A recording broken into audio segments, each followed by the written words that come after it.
What's up, everybody? Welcome back to the Collector's Outpost. I am John. So you may have just watched the review and unboxing for this Luke V2. And this was sent over from 89sabers. I'll put a direct link down below in the description for you and a discount code if you're interested in checking out whatever they have over there on their website. But this is actually a really nice version of this saber. The only thing is that the weathering was a little overdone from, this is directly from 89sabers, but the weathering is quite a bit overdone in a lot of these spots. So what we're gonna do is remove a lot of it, and we're gonna repaint a little bit of this and probably add some weathering on here in the middle of the grenade grips over here. And we're going to add that black gaffer tape right up on here. So I do think removing this weathering is going to be pretty easy. It's just paint sitting on metal. You can actually scratch it off with a fingernail. I'm actually going to use this little tiny metal ruler I have, and that should scrape this off pretty easy without damaging too much of the metal. But if we get a little scratch here and there on the metal, we are kind of redoing the weathering on here. So that'll just be part of the damage and the weathering if we get a couple little scratches on it. Now, I did find a ton of reference photos that I'm just going to be kind of looking back and forth on. They're all from different Instagram accounts. There's one of the actual prop itself that I'm going to use. But really over here is my biggest thing around this neck part, because this actually should be brown and have a certain pattern. The rest of the black stuff, I'm not really too much worried about it. I'm not worried if this is going to be in the exact right spot over there or anything. This whole section here is going to stay, but everything else on here and on here are going to go. I'm actually going to leave the weathering on this section here and just layer over it. That way there's a couple of different layers of paint, and whatever this does, it does. And I'm going to leave this up here, and I do think I'm going to paint this and weather this a little bit black. Now, I've seen images of this being all kind of rusty, so I'll throw a little bit of rust paint in there. Now, I didn't put a whole lot of thought into this yet, so I kind of, as you can see, grabbed like everything. And I do think what I'm going to mostly wind up using is this metal ruler to scratch some of that paint off. Believe it or not, yeah, toothpaste. That's going to be fun. And then I did grab a couple of different types of sponges because I'm going to put some rust and we want to get into those little grip sections over there. I don't know what I'm going to need, so I'm going to put everything over here on the side and we'll just kind of get going on this. So this here is actually going to be my main reference photo. I'll pop this up on the screen too. But you can see around the neck area, it's got more of that brownish kind of rust kind of color around this neck piece here. And over here in the grip section over here, we do have some weathered black on top there. Looks like we got some rust and dirt and everything in the grips itself, and that bottom piece is all weathered black. All right, let's get going. So the first thing we're gonna do is remove some of the weathering from here. Now, rather than using something like the Easy Off that I normally use, I'm just gonna scrape everything off with this little metal ruler here. Now, I'm gonna leave a few spots here and there. Not much, but just little indications of weathering. So this did take a little bit of time, but honestly, it wasn't hard. The paint came off super easy.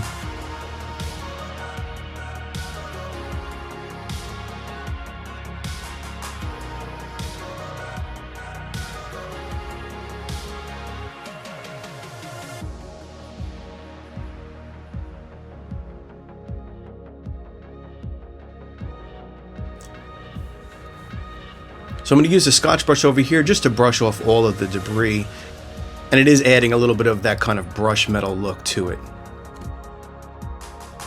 Now you may notice that inside of the Graflex letters and these lines, some of the paint is actually still in there, so I'm going to go in there and just kind of carve that all out.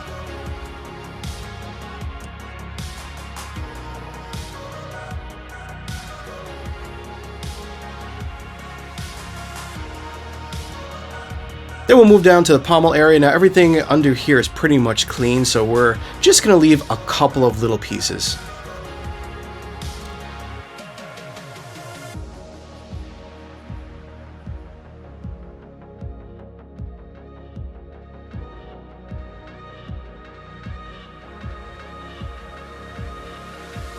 And then everything on the bottom of the pommel will also go. Now I might at some point kind of scratch this up with a Dremel, but I think right now I'm just going to leave this pretty much clean.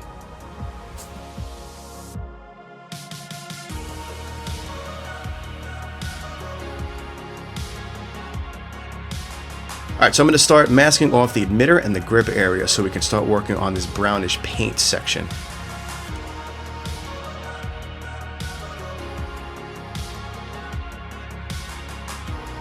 And then yes, here comes the toothpaste. Now what the toothpaste is going to do is act like kind of a liquid mask in a sense. The toothpaste basically isn't going to dry, but the paint will. So when you wipe this off, it's just going to leave the paint behind, and whatever paint was on the toothpaste is going to come right off. Now this can get a little sticky, but hey, it's going to smell minty fresh. Now you can see I'm not putting this straight, I'm kind of just making it messy.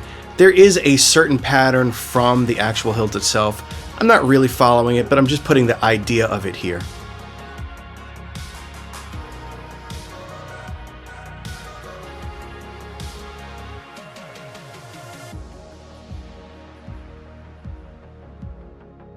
And then I'll just fill in a couple little areas here and there just to mask off some more paint areas.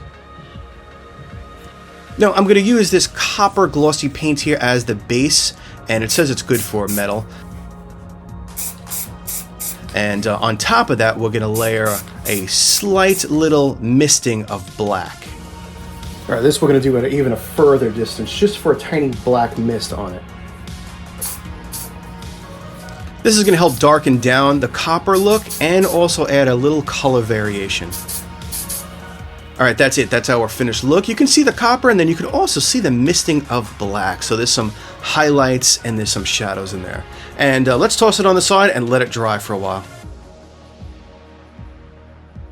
Alright, we are back, so let's get off all this masking and kind of clean off this toothpaste, because this is going to be a little bit of a sticky situation.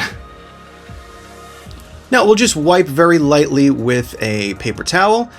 This might take a little bit to clean up. You also may want to add some water to your paper towel to help get rid of the toothpaste. And a little bit of water on the finger should get rid of all the rest of the leftover toothpaste.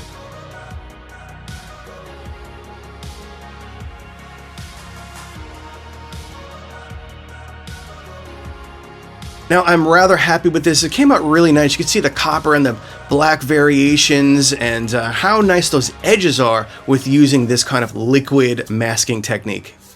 Now we just have a couple of other pieces to do. Let's start with underneath the emitter here.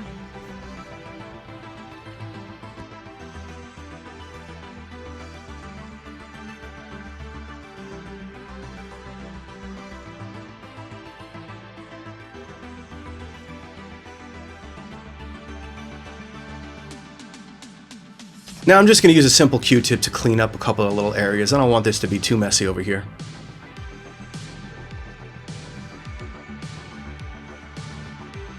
Let's pull off all the masking around the clamp here. I'm really happy with this so far. This came out really, really good. Now let's move over on up to the grip and get some rust stains in these grip sections here. Now I'm going to use layers of burnt sienna, then brown, and then some black to top it off just to kind of pull it down a little bit.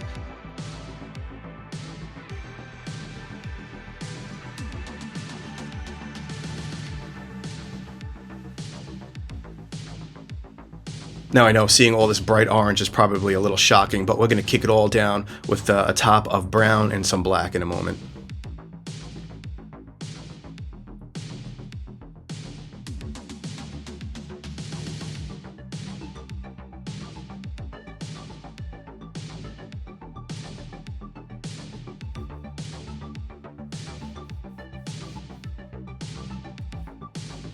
Alright, so that's our first coat, and let's layer some brown and then some black over that.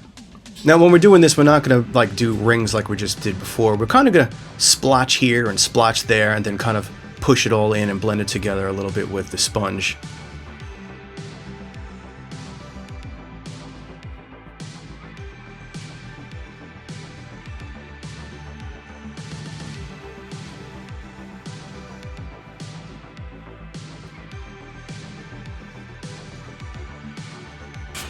Now you'll notice I keep cleaning the outside of the rings because I want to try to keep as much paint off as that as possible and keep all the rust and everything inside the grips there.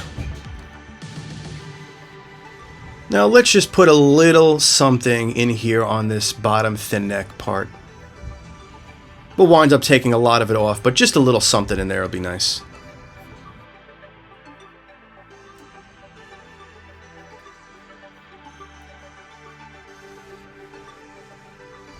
And around the Graflex clip, we're going to put a couple of little indications of some rust, because I have seen some photos where it is stained up a little bit around these little square openings.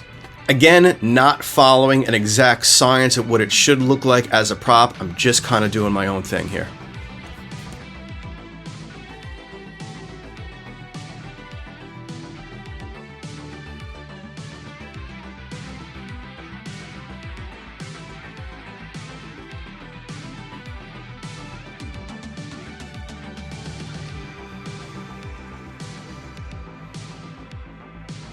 And we're going to add some rust in this little square nubbin here, because I've seen a few photographs of that being pretty rusty.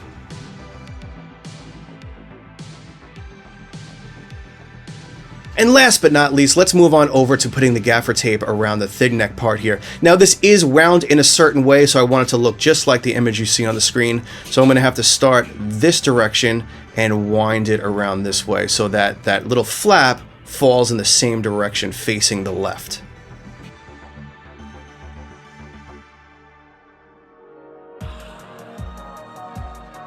Alright, and somewhere just around here should be good for this. We're going to cut this off right there, and then we're going to fold this part right on under. Because that's pretty much how I think they did it, because it always looks like there's this little flap like this.